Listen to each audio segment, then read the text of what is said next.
Support. No. Curtis Fleming is there on the edge of the area. Fleming for Craig Hignett. Hit it, Higgy. Higgy hits the treble!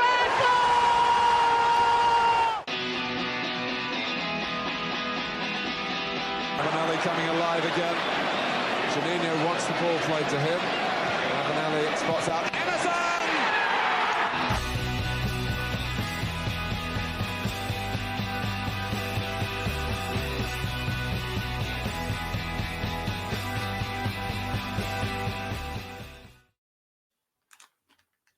Hello and welcome back to the Boro Breakdown podcast. Boro's winning run was ended in midweek, but Michael Carrick's side bounced back at the weekend to go back up to 5th, almost as if nothing ever happened.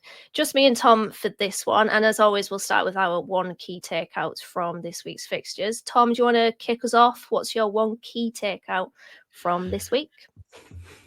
You know what? I don't mean to sound too negative after a good 3-1 win yesterday. But I'm a little bit concerned at how much we missed Hackney and Morris in midweek.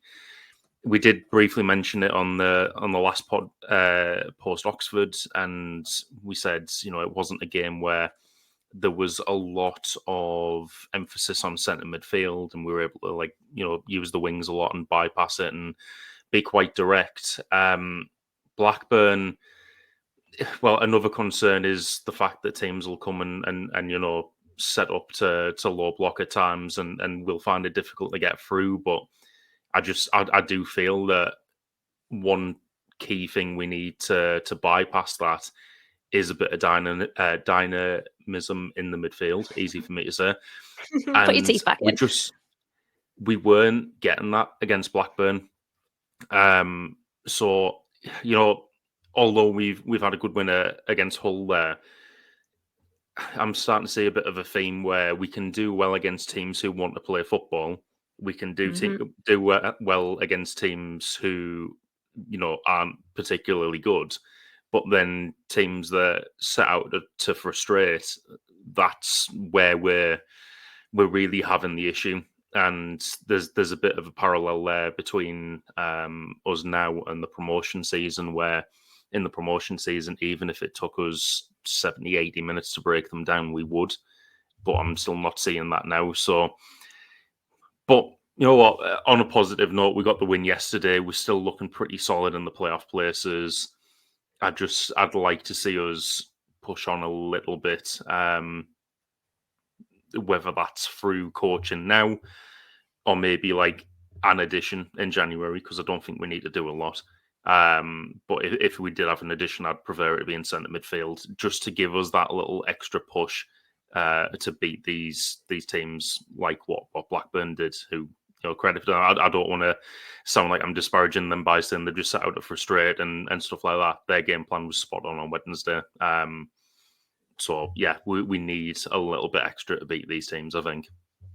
Yeah, I agree with that completely. And I think my key takeout is that we still have a little bit more progress to make to become a great team in this division. I think we are a good team, but a great team finds a way to pick up points even when they come up against an approach or a plan that negates a lot of their notable strengths. And I think when Boro come up against a side that, like you said, want to frustrate and before anything, they want to stop the opposition from playing themselves, that's when we come undone and you see a lot of our problems and our bad predictability, like I've mentioned on this podcast before. But when Boro come up against a side that want to play football, they often fare well. And you know what? I'm fine with Boro just being a good team in this division, because it kind of harps back to my expectations of this season. I didn't think that we would get into the top 2. I can't remember what my pre-season prediction was, but it's lessened now. I think we'll finish maybe 5th or 6th. So I'm fine with that. I'm happy with the playoff place. I don't think we've got a squad that's top 2 worthy, mostly because I think the likes of Sheffield United, Leeds, Burnley, they probably have better squads than us. So I'm completely fine. And it kind of comes down to your perspective and your expectations. If you expect and think that Boro should be in the top 2, then maybe that difference is a negative difference, and it's something that you maybe are frustrated at, that Boro aren't quite finding that connection to be able to pick up those points when we do come up against a side that may play with a low block. Blackburn did. They also played with a mid block at times. But yeah, it's frustrating for me, but it's not so bad because I'm kind of content with us being in the playoffs. And I think that we're good enough to finish in the top 6, and I think we will finish in the top 6. So yeah, still a little way to go for Boro to becoming a great team in this division, but I'm happy with us being a good team. So I'm going to kind of ride through the journey with them. So let's talk about the Blackburn game then, because that was the first of 2 games this week. Boro came into this game looking for a 4th successive victory, but lost courtesy of a controversial Dom Hyam goal. Controversial because he was offside and it was not even close. I've put a little clip on the screen there for people that are watching on YouTube. You'll have seen it by now. I mean, referee, honestly. It's kind of funny that last week we were talking about like the officials. I was actually praising the linesman against Oxford and then the linesman against Blackburn. Just didn't give a decision that he clearly should have given. But, Tom, we weren't good enough anywhere, really, were we? Can you talk me through your thoughts on that game? Yeah, I mean, I thought that game had 0-0 written all over it. I think it was quite telling that the one pass that we made to eventually break down that low block and create a half decent chance was literally the second to last kick of the game. Yeah, Barlas at a Conway, and then he couldn't get the ball out from under his feet to get a shot off, and it gets blocked. But we were just really struggling to break them down. Blackburn came in with a really good game plan, I thought. And I mentioned this in our group chat the other day, doubling up on Dork, sitting deep, getting touch tight to Housen and Barlasa, which, really understandable game plan because neither of them turned particularly quickly, especially not to the level that Hackney and Morris do. They were pressing well up top when we're trying to play out from the back and not making it easy for us at all.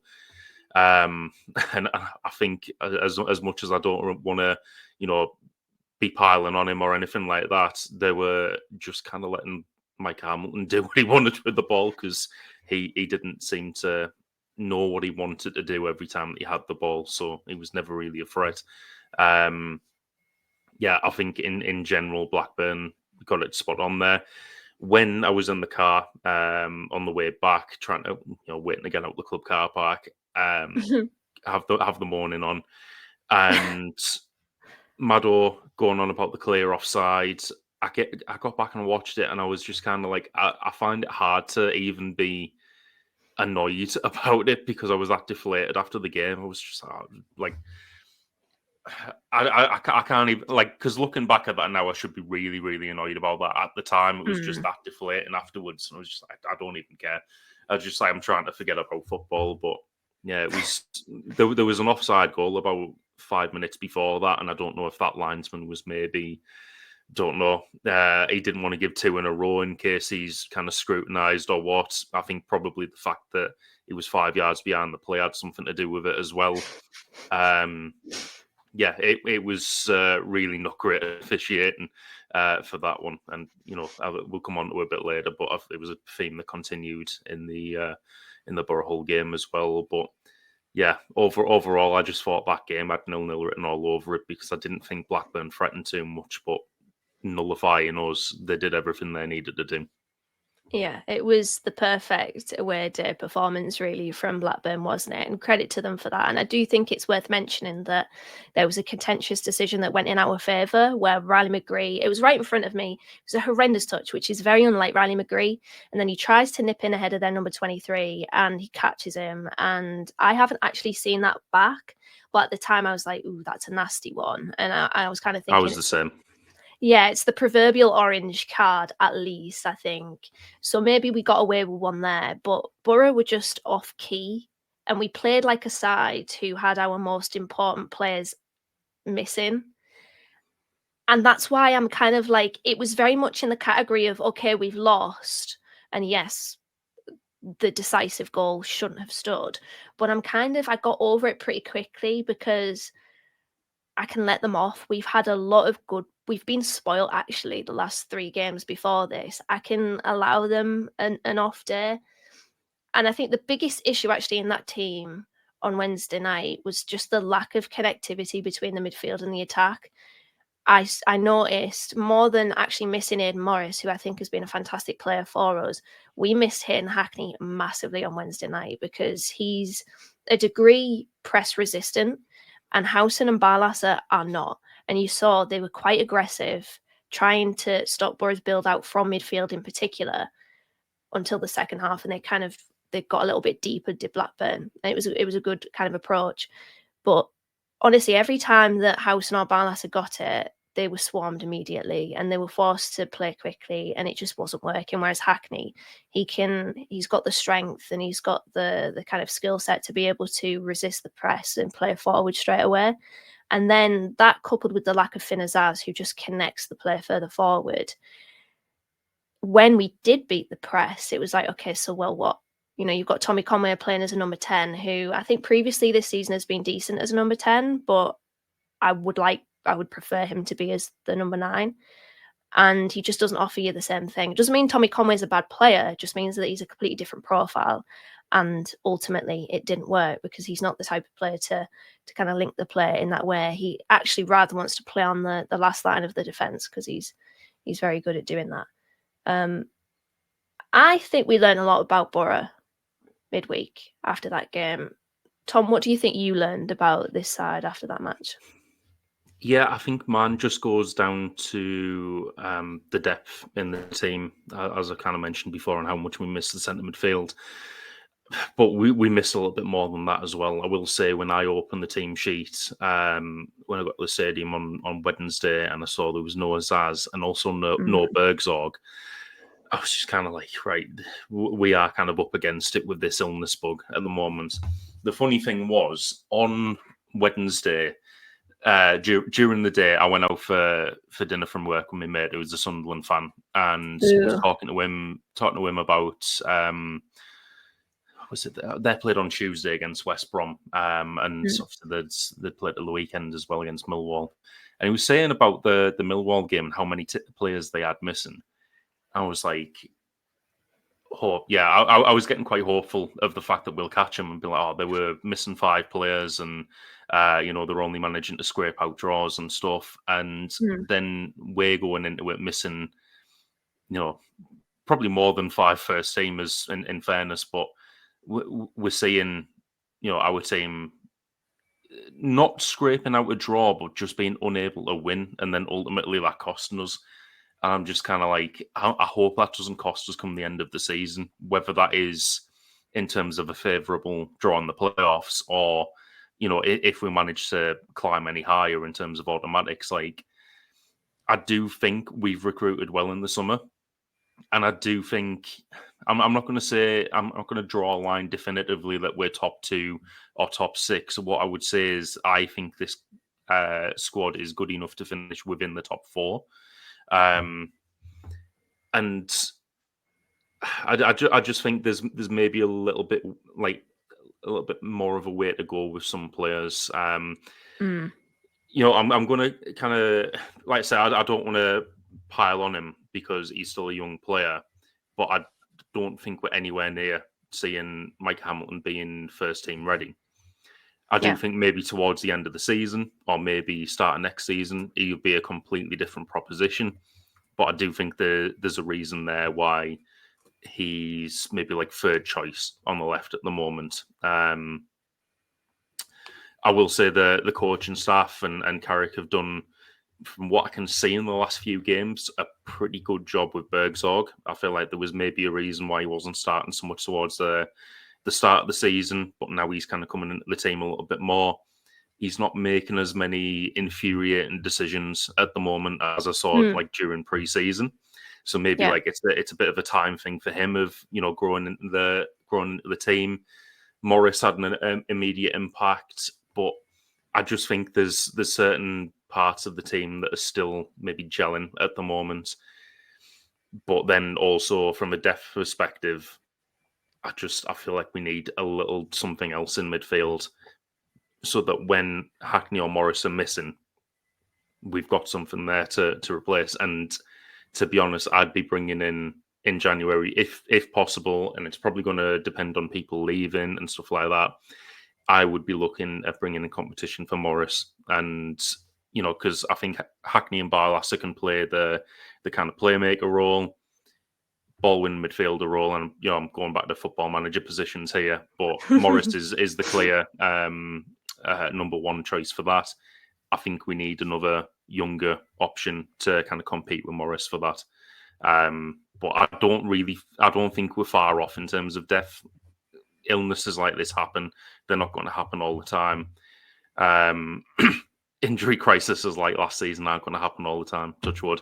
But yeah, I don't think we're too far away at the moment. But I did think that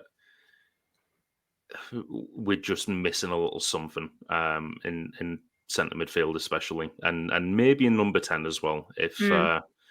But you know what, number 10's another one, because people were saying at the end of the game, like, oh, Alex Gilbert should have started.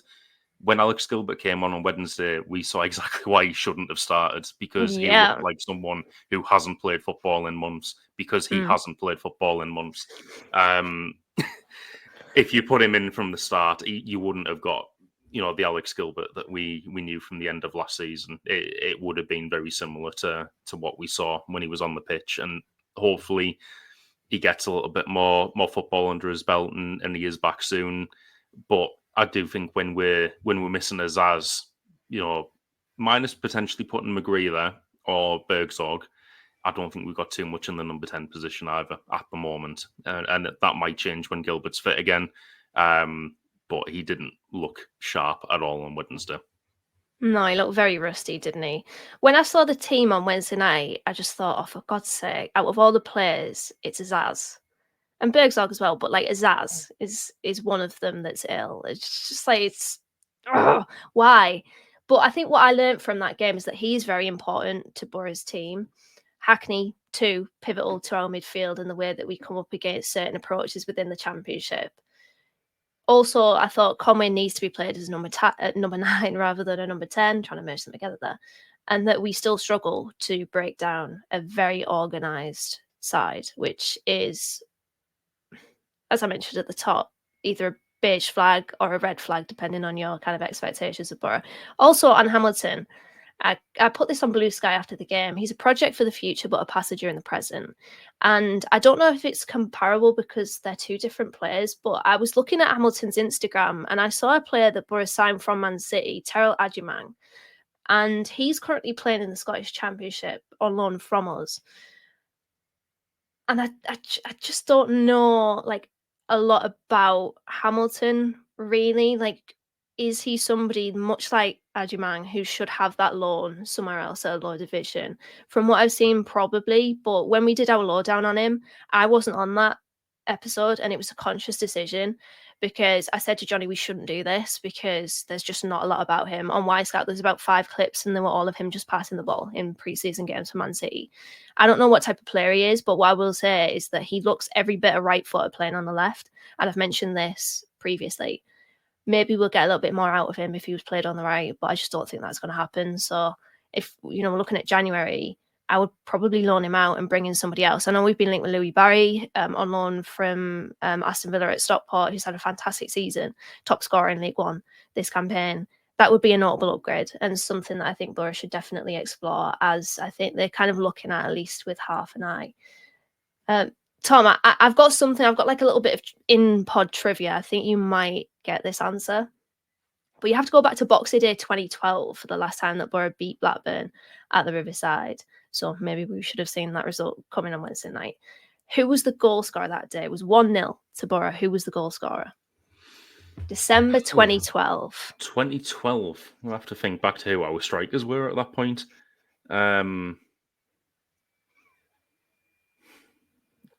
2012 Mowbray? Yes. Right. I'd have been in my first or second year of uni at that point. We'll have had Curtis Main, Marvin Emnes, Lucas Djukovic, I think. Mm-hmm. I'm going to go with it just because I saw him score against Blackburn at Ewood Park. So I don't see why he couldn't have scored against him at the Riverside. You are correct. It was Lukas get I knew you'd get it. I honestly knew you'd get it because it's one of those where you think 2012, you think strike, you think goal scorer, you think Lukas Djokovic. Not a renowned goal scorer, I will say, but someone that can put the ball in the back of the net for Boro at that time, Lukas Djokovic. So yeah, a long stretch of results there where Boro have not beaten because we've got a few draws here and there. We're not beaten Blackburn at the Riverside. So a bit of a bogey team. Indeed. Moving on to Hull then, because we did bounce back. We got back to winning ways on Saturday with 2 goals from Tommy Conway and a perler from Finn Azaz, of course. 5 changes for this one. Fry, Dijksteel, Hackney, Azaz and Bergsaw came in for Clark, Ayling, House and McGree and Latte Laugh. Before we get our thoughts on this game, we asked Matt for his. What is up, guys? Hope you're having a really good pod. And what a week it's been. The usual typical Boro week full of rollercoaster ups and downs and that Blackburn defeat, which I'm not going to mention. And the reason why we don't have to mention that Blackburn defeat is because we've banished it. It's in the past. We can forget about it now because it was really important. Boro got back to winning ways yesterday against Hull City, especially with it being at home. Home form is still a real sort of underwhelming element of our season so far. So really, really happy to see us get back to winning ways, and it's no surprise really when you see some of the returning players within the starting 11 and the difference they make to the team. Finn Azaz, as he often does, once again pulling out a moment of magic to put us in front with another outstanding finish from him. Hayden Hackney back in the midfield offers us so much more of a drive, so much more energy, so much intent, getting forward, connecting the midfield to the attack. He was another great addition. It's fantastic to see him back in the team yesterday. And Tommy Conway got a brace from Ben Doak, his Scotland teammate. A great little connection between the two there. Really loved that. And it's just great to see us have a selection of 2 centre forwards who we can sort of hang our hat on scoring goals. Whichever way we go and whoever we select, Tommy Conway's numbers this season have gone under the radar and have actually been really, really good. He's an outstanding find and proved yesterday again how good he can be in front of goal. So, yeah, another great win. Got a little bit sketchy at 2-1. Not going to lie, I was a little bit worried with Carrick not looking to make a substitute at the time, and the momentum had completely swung in Hull's direction, and I got deja vu from QPR when they got a goal back in that game. Same with Oxford. Always just have that little bit of Norwich PTSD in the back of my mind that we just open the door jar slightly for the opposition to maybe get back into it. I don't know if yesterday again was a case of would a better team have carried that momentum and gotten an equaliser and we'd have dropped points yesterday, but thankfully we didn't. We made sure of it with the 3rd goal, and as I say, bagged 3 points, solidified 5th, which is really important with 2 monster games coming up against Burnley and Leeds, which might define whether we have any sort of chance at top 2 or whether the fight this season is simply playoffs. It's going to be really tough, but we're in better nick now than where we were only a few days ago. So yeah, a great win, some great individual performances all around, and it just once again showed how important some of these individuals are to our overall team. So yeah, enjoy the pod, guys, and fingers crossed for Burnley. Thanks for that, Matt. A few themes that he's touched on there that we'll delve into later. But for now, Tom, what are your thoughts on that game yesterday against Hull? Well, I thought we played all right. I felt like in the first 10 minutes or so, Hull probably had a little bit more of the ball than we would have liked, but we have seen that at various points this season where we have allowed teams, or, not allowed them, but, we face teams having a lot of the ball in the first 10 minutes. You kind of see that out without conceding and then kind of build from there. But no, I thought Boro did well. Azaz took his goal really well. When I keep watching it back, and obviously I'm down the other end of the ground from where it happened, and I wasn't expecting a shot. When he cuts inside onto his left foot, I'm just kind of like, Azaz doesn't like shooting on his left foot. Now it's going to happen. He's looking for a pass. I did feel like there was a couple of times during that game where Azaz had the opportunity to shoot, but it got blocked. Yeah. He's not going to shoot here. Like he'll look to pass it off, and then he just pings it with his left foot into the top corner. It's like, all right, there it is. That's 1-0. I think a lot of games this season, I mean, it definitely would have been the case if we'd have gone 1-0 up against Blackburn, that it would have forced them to open up a little bit more, and then we'd have been able to exploit that. But I did feel like Hull were already open, and not in a bad way. It's just they did seem to have that bit of a boost from the removal of what I can gauge from Twitter comments was a fairly unpopular manager. So they were playing like they had a little bit of new manager bounce. Then we get the second, and I'm just thinking, right, hopefully we can just kind of compound the misery on them here. 2-0 at half time, like come out second half and get a couple more, then it's back to the Boro that we saw last week.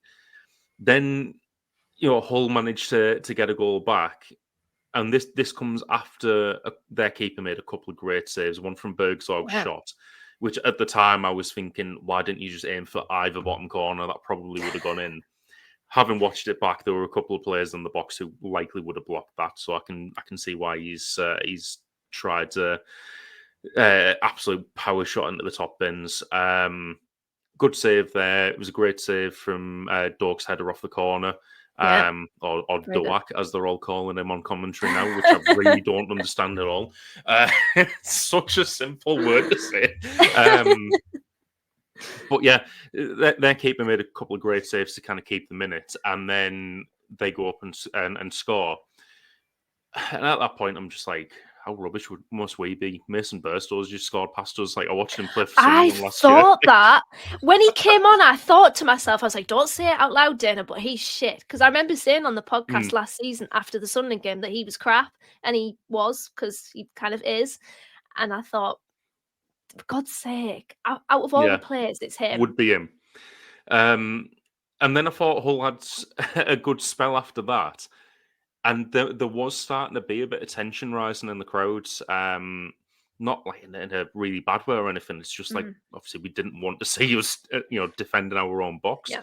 I've watched a couple of Hull YouTube channels after the game to kind of get their perspective yesterday, and they were saying, like, after the goal, the tension starts rising in the crowd, and you could tell that, and it did seem like it would be typical Boro for us to concede a second there, but we held on.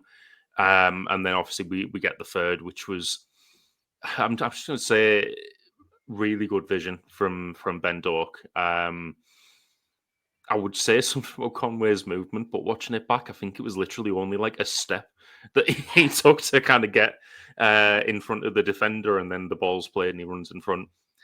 When I watched that happen in real time, didn't think there was a deflection on that, but watching it back, it's clear that there was. But really happy for how Conway is doing in front of goal as well. And the fact that we've got 2 goal-scoring strikers now in the team, which is something I think we definitely missed last season. So that's a plus.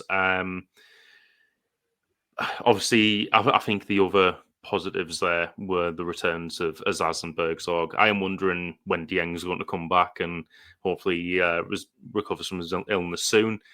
Nothing against Solberg. It's just, I think, Dieng, it's his shirt to lose, really.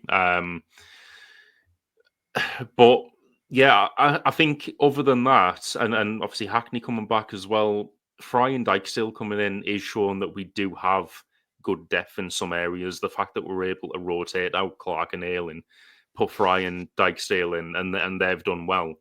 It is showing that this season, unlike last season, we've actually got a squad to use. And I was a big supporter of that probably about a month ago before we started, smashing teams all over, where I was saying Carrick really needs to start using the squad a little bit more. And it's good to see that happening now, and the fact that we're able to do that. But no, I think overall performance was okay yesterday. Not the best, but I think if you can win 3-1 and still not be at your best, you're on your right lines for where you're going in the season. Yeah, I agree with that completely. And I also agree that I don't think Boro were great in this game. I do think that we played good in phases, but as a complete match, there were moments of vulnerability. And Matt mentioned the QPR game and us, I think, was it like 2-1? I think they kind of pulled it back to 2-1 maybe. And there was a bit of tetchiness. But I don't think, and I meant to say this on the pod after that game, I don't think it was really what QPR were doing or as a result of what QPR were doing. I think it was mostly just Boro fans knowing Boro and thinking, oh God. Whereas this time against Hull, it did feel like they were on the cusp of a big moment before we made it 3-1. But Boro made their own big moments matter in this game. And the biggest moment of it was Tommy Conway's goal, because it just alleviates any pressure and any momentum that Hull were building up. It just takes it away from them completely. It was a funny game because, as I said, I think we played well in spells, but there's elements of it where it's like, okay, we need to shore up here. I think we were maybe a little bit loose at times. We invited them onto us. We kind of allowed them to build up any sort of momentum. But as you said there, we win 3-1 having not played great, so that is a good sign. Tom, do you think Boro were fortunate to not have a man sent off in this game? Because Neto Borges pulls down João Pedro, last man, wrong side. Yikes. You know what? I think, yes. That happened right in line with where I was sat. And when they were both running at the same speed and kind of tussling and stuff, I was thinking, please, just don't bring him down. Don't bring him down. And then he goes down. All eyes on the ref straight away, who's kind of saying play on. Watching it back, I still think it was a red card. He's got hold of his shirt. They are, both fighting for the ball. I think probably what goes against João Pedro in this scenario is the fact that Solbrun's very quick to the ball after he goes down. And the way he kind of throws himself to the ground, I don't think it's convincing to where the referee was stood. And, this isn't me kind of saying to go down for that type of thing. It needs to be convincing and stuff like that, because at the end of the day, the laws of the game, he did have hold of his shirt. He was preventing a goal scoring opportunity. But I think because Solbrun was so quickly there, the ref might be looking at that thinking, right, he knew he wasn't getting the ball, so he was just going to throw himself to the ground and try and get the red card. It's obviously harsh for Hull. If that had happened against us, I'd be fuming about that. This would be a very different podcast right now, because I'd have been ranting about the referee right now. But I saw it on a Hull YouTube page or TikTok or something. And one of the Boro fans replying was, but we had an offside goal given against us on Wednesday, so it evened itself out. I was like, decisions in the Championship shouldn't have to even themselves out like that. Yeah. We shouldn't have had a goal given against us on Wednesday. That probably should have been a red card. But the referee in this decision is so kind of diabolically inconsistent. I will say as well, I mean, in terms of the referee overall yesterday, he gave some baffling decisions against both sides. There were parts of the game where it just looked like, right, he's not going to kind of blow for soft fouls. He's going to let a lot go, which was to the benefit of both sides, I suppose, because both sides were kind of getting away with stuff that looked like fouls. But then he would blow for some ridiculously soft fouls against both teams. And I'm just kind of like, I really don't understand how he wants to referee this game at all. And there was some very loose application of the rules, I thought, from that referee, which is a far cry from some of the other referees we've had recently. But yeah, I did not rate the ref's performance yesterday at all. Yeah, it was... I think we did get away with it. It came from Hull playing out from the back really well, and we just got completely stretched. That's why you see Neto Borges in almost like a left centre back position, and Tommy Conway was kind of coming over to cover Neto Borges. I think it is fortunate, to be honest, and if that goes against us and if Neto Borges gets sent off, what happens to the game there? It's just kind of those what if situations. Tom, 2 goals for Tommy Conway yesterday, both assisted by Ben Doak. So that's Scotland national team partnership coming up there. How are you finding that partnership between them two? I mean, it's obviously really good. It's not a focus point I've necessarily had, because what what I've been looking at in the games we've played recently is the partnership between the front four, and particularly when they all press together. The fact that you can kind of mix and match positions, well, people playing those positions, and we still have good chemistry in that front four. So it's maybe gone a little bit under the radar, but listen to Tommy Conway's interview yesterday on BBC Tees where he was saying, oh yeah, me and Ben Dork hang out quite a lot when we go away to Scotland and we're good mates off the pitch and stuff like that. I do think that shows on the pitch, the fact that, even for the third goal, when Dork cuts in from the right, Conway knows to make that slight bit of movement. Dork knows to play to Conway there, and it ends up in a goal. The fact that he spots him at the back post for Conway's first, our second. I think that type of familiarity does come with the people you play with the most, and those good relationships that you have on a football pitch. So, if that is a partnership that we're seeing the fruits of now, long may it continue.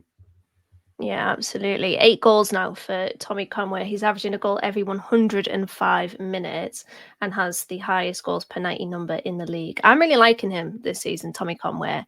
And I just laugh every time that he scores because Bristol City fans said that it was a sideways move. He would never get in ahead of Latte-Lath. And he scored quite a few, notably more goals than his replacement at Bristol City, Sinclair Armstrong, who's on 3 this season, got his 3rd goal of the season yesterday. I like what he offers. I think you see for his 2nd goal, he's very good at nipping in before a defender goes to make a challenge. That's why a few times yesterday he won fouls that way. And you see it with his 3rd goal. He gets to the ball ahead of the defender and knocks it beyond him, albeit into a tight area to be able to shoot. When he manages to get the shot off, aided by a deflection, yes, but he's very quick and nippy, and I quite like that about Tommy Conway. Very busy, very, very energetic, and a goal scorer. So we've got 2 goal scorers, as you mentioned earlier, which is always really good to have. I want to shout out Dale Fry from this game because that was his first start in 9 months. His last start was on the 10th of February against Bristol City. And I thought he did really well. There were times where he had to come out to effectively man mark. I saw him man marking Casey Palmer at one point, and he was basically in a midfield position. When he was called upon to hassle with João Pedro, he did that. He got his head on a lot of things. He wasn't tested massively, I'd say. There's probably tougher tests to come for Dale Fry, but considering that was his first game in so long, it was just a reminder that Dale Fry is a good defender, because I think that's got lost for me in and amongst the Ralph van den Berg, Matt Clark, George Edmondson. Very good defenders in their own right, but Dale Fry is also a good defender in his own right, and I think we saw that yesterday. So shout out to Dale Fry. Good to see 3 Boro lads in the team yesterday as well. Sol Bryn, Dale Fry, and Hayden Hackney. Very good indeed. Tom, Hull did have the deficit on 71 minutes, and it did look like, as I mentioned earlier, momentum was growing for them. We did get a question from Alex. He says, did anyone else feel like the manager once again should have made a change earlier? Several players looked tired, and we lost momentum in the lead up to them scoring. It felt preventable. What do you reckon on that, Tom? Because to be honest, I was thinking, Carrick, make a change, and it was roughly about 74, 75 minutes at that point. Yeah, I mean, I'm trying not to look too much into the why and how substitutions are made in the game, because there's a lot of factors that go into that. And it could just be that we had options on the bench, but they weren't necessarily fit. And, it probably wasn't the best change to be making. I think if everyone was fit, potentially I might have looked to make a change there. But I suppose there's also the argument that if it's going well to that point, nothing needs changing. Yeah, I think that's a tough one for me. But I do agree with what you've said there. I think thinking back, there was maybe a little bit of me sat in the stadium thinking we should make a change there. But it's not so much that it's a feeling I can remember being sat there like, God, I really hope we make a change soon. I think it was probably just a kind of passing thought in my mind that like, oh, we could probably take X person off and put someone on. But the fact that I can't even remember who I would have taken off at that point just goes to show kind of like I was in possibly the same boat as Carrick there, where I'm like, it's not going too badly at the moment. Other teams will have spells and games, but we can kind of see through it. It's unlucky that they scored. But yeah, I suppose I'm not the best person to answer that question because yeah, I was kind of sat there thinking, yeah, it's something we could do, but it's maybe not something we should do. Yeah, that's a good way of phrasing it, I think. I mean, to be honest, I'm a bit daft because I thought take Conway off for like a laugh, and then look at what happened. Conway scored, so I know nout. Breaking news. So yeah, I mean, it's something that's been levelled at Carrick quite a lot, his passiveness. What could he have done, I guess? Maybe he could have put Howson on, but House has been rusty. He's been quite poor, actually, since he's come back into the team. So he's very trusting of his players, and it worked in the end. So fair play to Michael Carrick for that. Tom, like kind of looking ahead, Boro, looking behind us first. 4 wins from our last 5. Only Sheffield United have accumulated more points than Boro's 12. 18 goals in that time. No clean sheets, though, it has to be said. Within those 5 games, 4 goals for Tommy Conway, 5 goals for Finnazaz, 5 goals for Emmanuel Latelaf, Dork in great form, Bergzorg looking good, and dare I say Borges improving. How are you feeling going into the next 2 games in particular against Burnley and Leeds? It's going to be a big test, I think, for Boro, and it's really going to kind of show where we are. I think a more accurate representation of where we are would have been if we had Morris fit for these 2 games as well. And I'm hoping that won't be the kind of key decider in the midfield battles that we'll have. Burnley, I'm fairly optimistic for, just because of how much I don't rate Scott Parker, and I do get the feeling a lot of Burnley fans are in the same boat there. But yeah, it's going to be an interesting one because I do think against teams who want to play football, we can do quite well.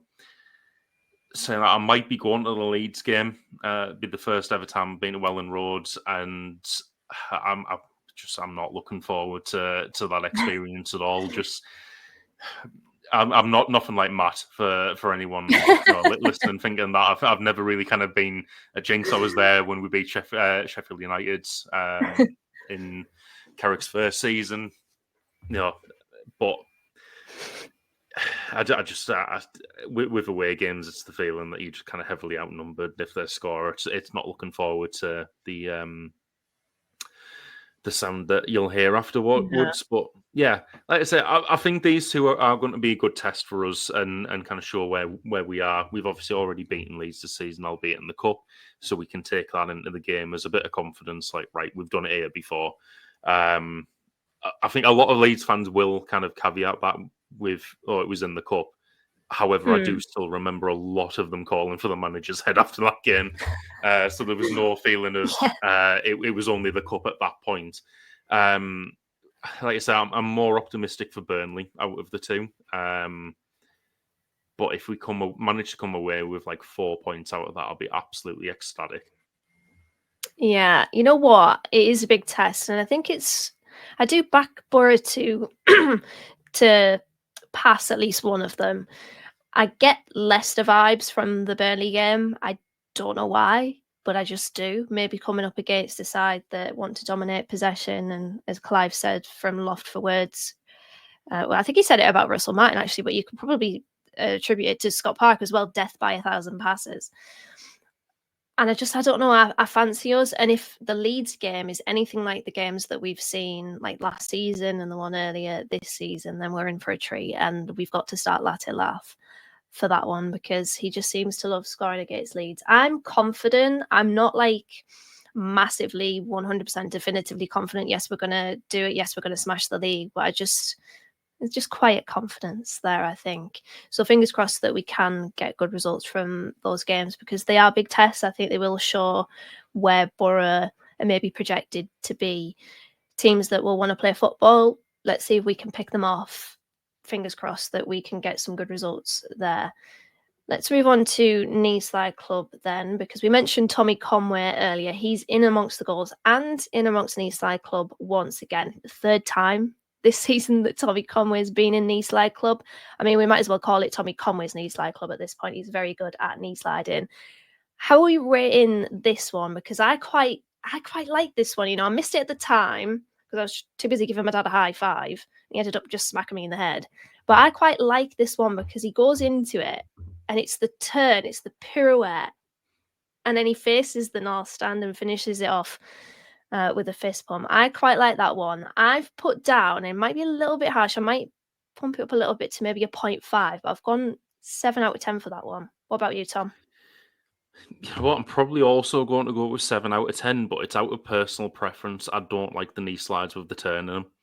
Do you not? Massively controversial opinion there, but I think I prefer just a standard kind of knee slide. If you can perfect that, no turn, and really kind of nail it into the corner, that's better for me than one with a turn in it. So I'm still going to go 7 out of 10. But like I say, it's purely out of personal preference for what I like in a knee slide. Yeah, I suppose it's like adding the length on it rather than turning. It's just the additional length. The knee slide has to be, you know, has to last. And then when it turns, it kind of cuts it off a little bit. But I quite like it. It's like oddly satisfying, the fact that he like turns to face the North Stand and he finishes it off with a fist pump at like towards the North Stand, right where Johnny and Matt's and Liv sit actually, which is quite funny. So I'm gonna go with a 7 for that one. Oh, no, a 7. I'm gonna go 7.5, mostly because it is satisfying the way that he turns and faces the North Stand. So I quite like it. I know Johnny would absolutely love that one. I desperately want to hear his like opinions on that. But to those that are watching on YouTube, how would you rate that knee slide? Because Tommy Conway seems to be very good at them this season. That's probably not his best, but it's still good. He's a frequent visitor to the Knee Slide Club, and we love that. By the way, we do have Knee Slide Club merch. If you didn't already know, we've got a tee available from t-side.co.uk. We have a Boro Breakdown collection on there, and there's a Knee Slide Club t-shirt, which is very nice indeed. So we did dish out some praise to Tommy Conway there, which basically applies perfectly into the next segment, which is the praise and place.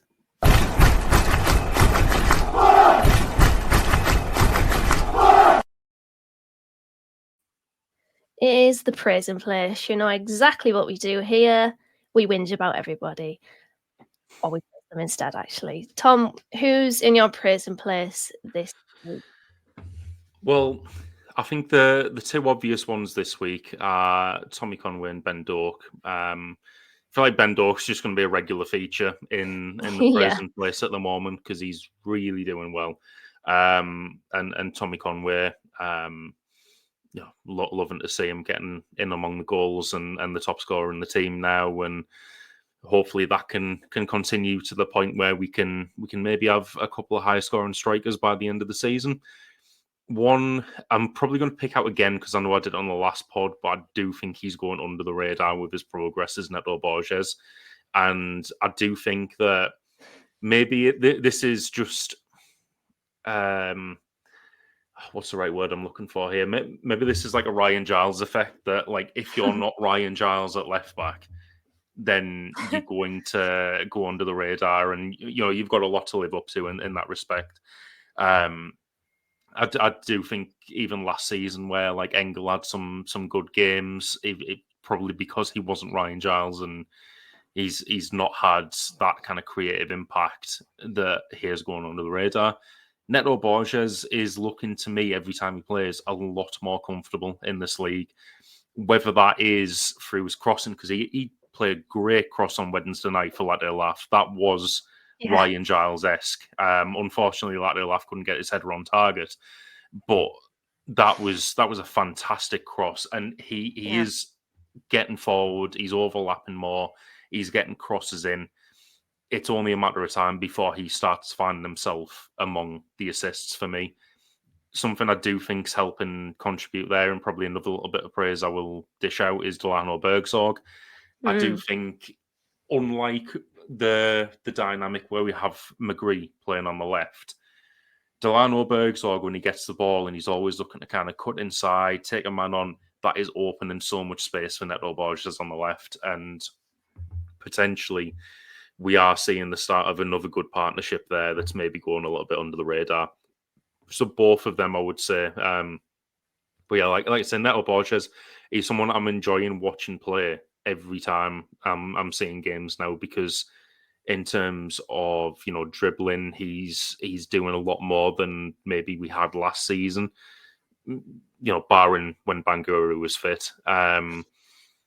He's got good control over the ball, and then he does have decent crossing as well. And like I said, I think there's more assists and a lot more to come from Neto Borges. So maybe one for people to keep an eye on.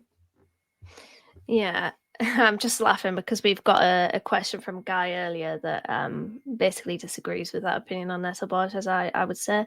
But I would say for Prison Place this week, Hayden Hackney. I think he's a brilliant footballer and pivotal to our midfield, as I mentioned.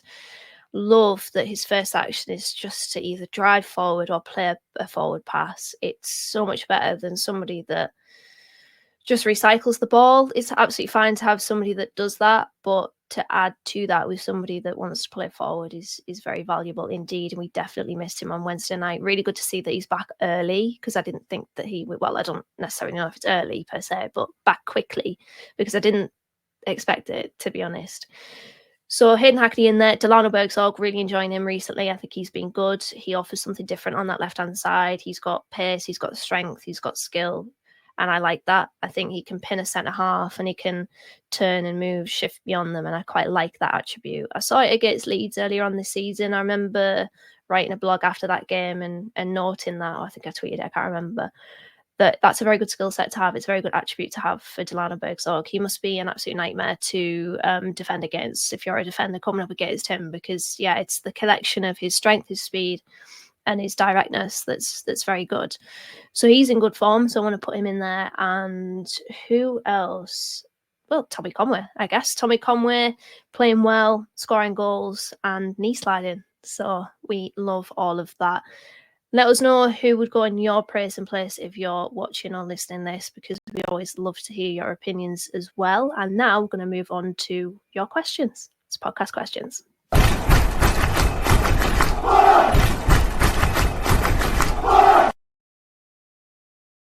Podcast questions, you know where to find us. We're on Twitter, Instagram, Facebook, Blue Sky, TikTok, YouTube, email, the whole lot. Tom, the first question is from Guy. I mentioned it earlier. He basically wants us to discuss Boro's left backs because he thinks that they're all spuds. His quote, not mine. I've already said what I think about Neto Borges, and I do think we have, well, some Boro fans have a bit of a habit of writing players off too early. And I think there is constantly the shadow of Ryan Giles in that position. Yes. Whenever, there's certain Boro fans now wherever I speak to them about January and stuff, I'm like, I think we're only like a centre midfielder off. They were like, bring back Ryan Giles in January. I was like, what? So we'd have 4 left backs, and yeah, it does seem to me that some fans will only accept Ryan Giles in that left back position and no one else. Whereas you look at Neto Borges, he does offer more defensively than Ryan Giles did. It's not going to be the same output offensively, and I think on that left hand side, there is a dynamic that needs to be worked out between every left back and every left-sided midfielder or left-sided attacker that we play, whether that is, McGree and an overlapping left back, or Bergsorg cutting inside, and then we've got an overlapping left back. But I do think Neto Borges is doing a lot better every game that I'm seeing. He's looking a lot more confident.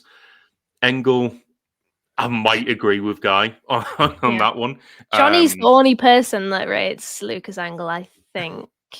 He needs to let that 5-star rating go. The thing is, right, I hate slagging off any Boro player on this podcast, and I'm still going to kind of stick by Engel to a degree that, he's still a professional footballer playing at championship level. He was doing great in the Danish league. It might be that there are just certain things that didn't work out for him in this team. Like I say, that dynamic on the left-hand side, that might have just never clicked for him. Whatever, he's obviously scored a couple of goals for us. He's got some assists, but overall, I don't think he was solid enough in that left-back spot. So even when he does come back from injury, it's still Neto Borges' spot to lose. Bangura, I wish he didn't, wasn't made out of paper and in some of his muscles, because he did seem to just be very injury prone last season. But when he does play, he's got a lot about him. So I wouldn't agree that he's bad or anything like that. I actually think Alex Bangura is good and has a lot of potential, but we've never seen it because he's always been injured, and we're seeing 1 or 2 games at a time, and then he'll go missing again. I think especially last year where we had a lot of injuries and we weren't able to see a lot of players as much as we would have liked to have done. Den, I'm interested to hear what you think about the left back situation, because I don't know if I'm just massively overrating Borges here or what, but yeah, I wasn't expecting a question like that.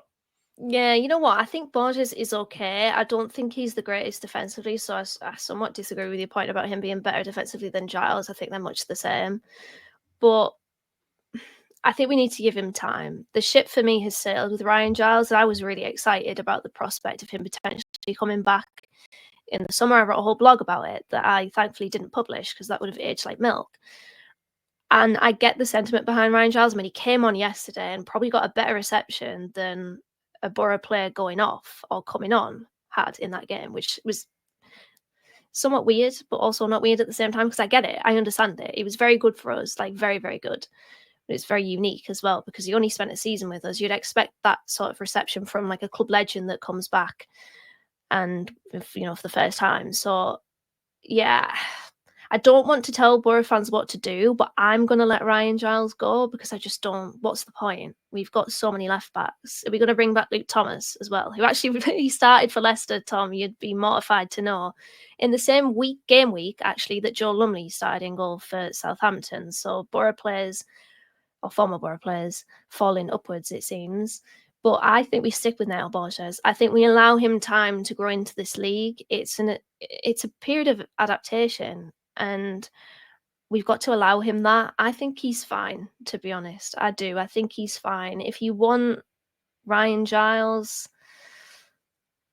try to manifest him. It's probably not going to happen because we've spent so much on, well, not necessarily so much, but we've brought in so many left backs since Michael Carrick has been here. There's Borges. Giles doesn't count because Chris Wilder brought him in, but we've had Borges, Lucas Engel, Luke Thomas, whoever else has been in there. Hayden Coulson played on Bangura. Yeah, Bangura.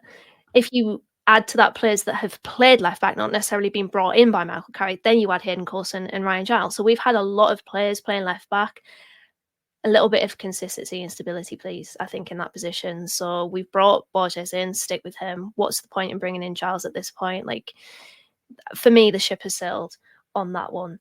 So I think they're not all spuds, but if I'm looking to get rid of one of them, it's probably Lucas Engel, to be honest, who seems to have disappeared off the face of the earth. I know he's injured, but there's just not been a lot said about him, to be honest. But he doesn't get back into that Middlesbrough team because just let Neto Borges grow into it and let's see what he can be come the end of the season.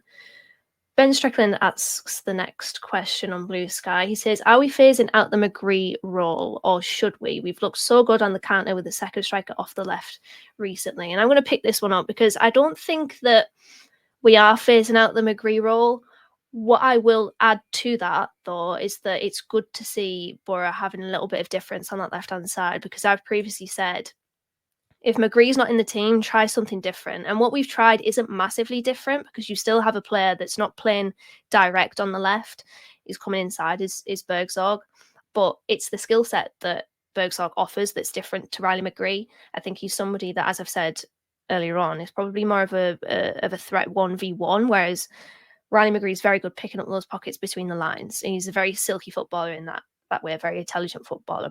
Bergzorg, I'm not going to say is unintelligent. He's still intelligent in his own way, but I think he's more that kind of physical prowess and power, and he can kind of get at defenders that way. So it's just a little bit different. And I quite like that, to be honest, which is why I've enjoyed Bergzorg being in the team. I don't think we should necessarily phase it out, because when McGree plays, we should stick with the way that we do play him, because he's very good at that role. He's very integral to that system. But I will credit Boro and Carrick and Bergzorg, because it's something that I wanted, just a little bit, something extra, something different, and we've added that, so that's good.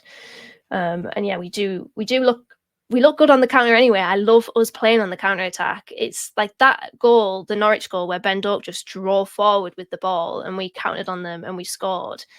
It's electrifying football, and I love it. We were so good counter-attacking under Michael Carrick a few seasons ago. Sorry to discuss that season again, because it always seems to be wedged in any discussion, but I love it. So anything that kind of contributes to us being good on the counter-attack, it's a thumbs up for me. Right, let's hope that we counter-attack well against Burnley, because they will probably have a lot of the ball against us. We are going to preview this game. We've got an opposition insight from Joe from Turfcast to get a little bit more insight about the Clarets.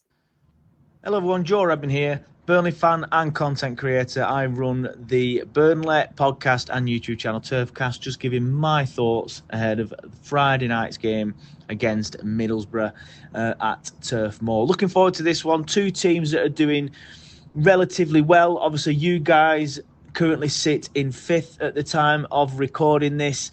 We currently find ourselves back in the top 2, thanks to Leeds United slipping up at the weekend and our good victory down at the Bet365 Stadium against Stoke. We really have turned a corner recently. We've just won our 4th game in a row, and that comes after a defeat at Millwall and a draw at West Brom. That's 5 clean sheets in a row. I've lost count of how many clean sheets we've kept so far this season. I think it's like 12. We've only conceded 6 goals. 6 goals in 18 games. We've conceded, I think it is, 2 goals in October and November. We really are a very, very, very good defensive unit. We have struggled going forward, if I'm honest with you. We've only scored so far, I think it's 23, and that sounds a lot better than it did do 2 or 3 weeks ago, if I'm going to be honest with you, because that's only 2 less than Sheffield United. But obviously, looking at yourselves, you've scored 32. So, sides are better than us going forward. But we have a really good, solid defensive base, and that's what our success has been built on recently. We have really turned a corner in recent weeks. When we lost at Millwall, there was a bit of a pile-on towards the squad and the manager mainly, not just from Burnley fans, but from pretty much everybody. It seems to be cool to hate Scott Parker, and I'm not particularly sure why. I think it's just because he doesn't, throw 11 men forward at every single opportunity and has a more reserved style of management. But we're doing very, very well, and I'm very pleased with the position that we are in. 10 wins so far this season, 6 draws and just the 2 defeats. Obviously, a win against you guys would see us open up a 9-point gap against you, and I think that's what we've got to look to be doing, because I do feel like the top 4 in this league, the top 3, if I'm being honest with you, will eventually start to pull away. Obviously, you guys will want to prevent that or even be part of it. But I do think ourselves, Sheffield United and Leeds will pull away, and it'll be 2 of 3 going up from them. And then the likes of yourselves and Sunderland and West Brom battling it out for the playoffs. I do think ultimately you guys will get the playoffs, if I'm honest with you, but that's a different debate. So, yeah, it's just looking forward to this one. I think as I mentioned already, you guys are quite good going forward. So I am a little bit worried about that. But if there's one defence that can keep a clean sheet against your forward players, it's ours. You'll see how good our defence is on Friday. Like, we were under pressure a little bit in the first half against Stoke. Esteve, who in my opinion is the best defender in the league, made a brilliant block to keep it at 1-0. At 0-0, and James Trafford made a great save to keep it at 0-0. In that first half, Trafford's one of them. He come under a lot of stick, some of it from me last season, but he was out of his depth in the Premier League, and that's pretty much all Burnley fans really said, to be honest with you. And yeah, this season he's really come into his own. I think he's found his level, if I'm honest with you. I do feel like the Premier League was a step too far too soon for him, but he's been absolutely fantastic this season. And again, he's another one that's cool to hate. When he was called up to the England squad recently, I saw a lot of negativity surrounding that from opposition fans, but he deserves it. He's done very, very well. Is he the top 3 goalkeepers in England at the minute? Probably not. Sorry, English goalkeepers? Probably not, but obviously there was pull-outs injuries. Nick Pope seems to have fallen out of favour as well. So, yeah, I just think he deserves it due to the fact that he's been in England set up for quite a while, and he is doing very well now this season. But, yeah, looking forward to this one. I'm going to predict a Burnley win. It's going to be tight. I think you're a good side. I think if anybody can score against us at the minute, it's you. Just having a quick scan of the league table, you are not the leading goal scorers. I thought you were. It's currently Norwich, who would play after you. So that's going to be good, isn't it? I'm not sure this clean sheet run will still be intact after playing the likes of yourselves and Norwich. We've got some tough games coming up now. But if anyone can score against us, like I said, it's yourselves and Norwich.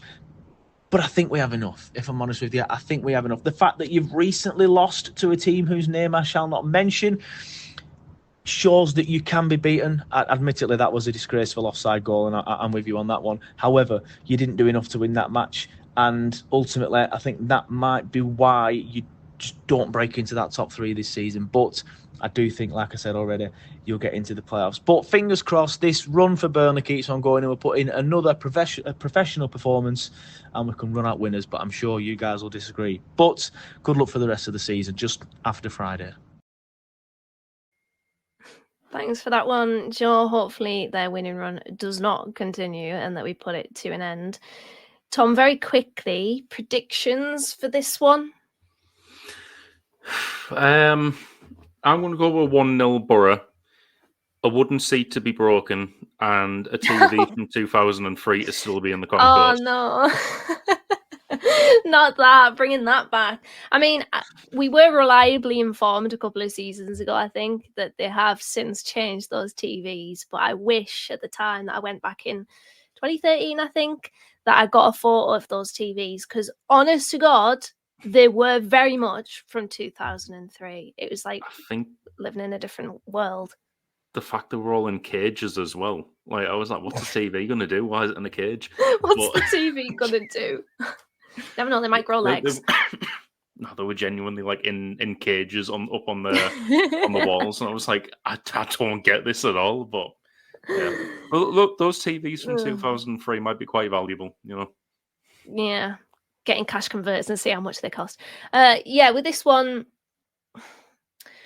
I'm interested to see how they play because I feel like I might have got Scott Parker's kind of style a little bit wrong earlier on. It might not be Dance of 1,000 or Death of 1,000 Passes, but I still think it's going to be interesting because, yeah, there's a lot of negativity around him, a lot of negativity. A lot of people don't rate him, but he's got them in the second place at the moment and he's got them on a winning run. So I think it will be tight. I do agree with Joe there. I think it's going to be tight. And a lot of the time when you come up, well, like when Boro, being a good goal scoring side, come up against a side that have a good defence, feel like usually the defensive side wins out there because they can become crafty and nullify the very good attacking teams. So yeah, that's made me a little bit nervous, but I'm still going to say 1-0 Boro.